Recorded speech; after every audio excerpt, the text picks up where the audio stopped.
So back to the office of Omar al-Bashir. Yeah. So have we brought up anything political yet? The answer is no. Yeah. Families, friendship. Then he interrupts, says, why are you really here? Yeah.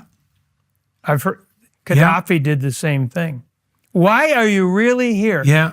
He said, the truth is, we want to become prayer partners and pray for peace together, and together discover the commonalities between the Quran and the Injil, which is the New Testament in Arabic. And why would he be skeptical of that? Like, why did he? We talked already about the difference between the approach that you're using, let's say, and the classic State Department approach. So how would you contrast the discussion that you had with him in which this question arose with what he would have expected from the typical diplomat? Okay, that's a very insightful question.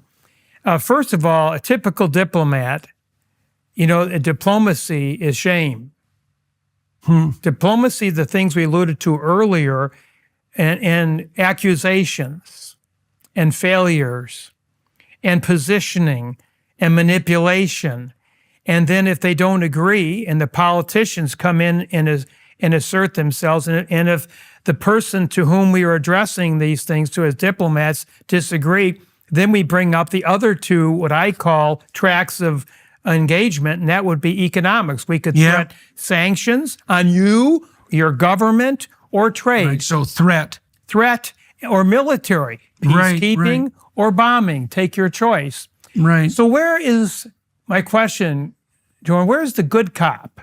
Everyone's watched police shows during the interrogation, and the first interrogator slams the table, says, you better talk, tell us everything, you're going to prison for 30 years, and we're going to go after your mother, your father, your sister, and your brother.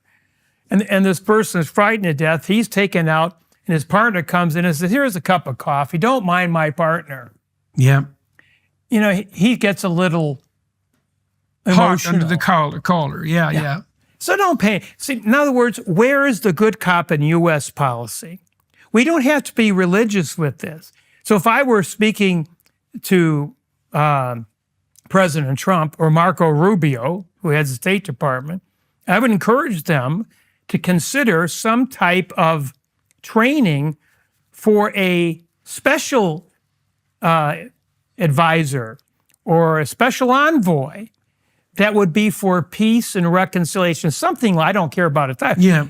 How could we, in every country, there needs to be a good cop. So we're sitting there, getting back to Omar al-Bashir. He said, why are you here? And I told him we're just here to be prayer partners, find common ground, and pray for peace. So we leave. We go back home. Did he believe you? Yes. So Why? We spent, Why did he believe I'll tell you why. Yeah. How much time do you spend with the president typically? Me? Well, Very little. anyone. A very short amount of time. Two and a half hours later, it was embarrassing, but we had to go. He was still interested in talking. Okay, got it. Yeah. So he said, well, can you come back? Yeah, well, that's good. That's good evidence. Well, yes, we will. Within short weeks, we came back, all the way back to Khartoum with another team. This time, he had a room full of his scholars. Oh, yeah. All dressed in, the Sudanese attire. And some of my friends who hadn't experienced this before in politics were a little shocked. Said, remember, if you're coming, you don't have to come with me. I'm just a former member. I'm a nobody. But we have behavioral agreement. Do not bring up anything political. Right. Only ask personal questions unless they ask you. Let them open the door.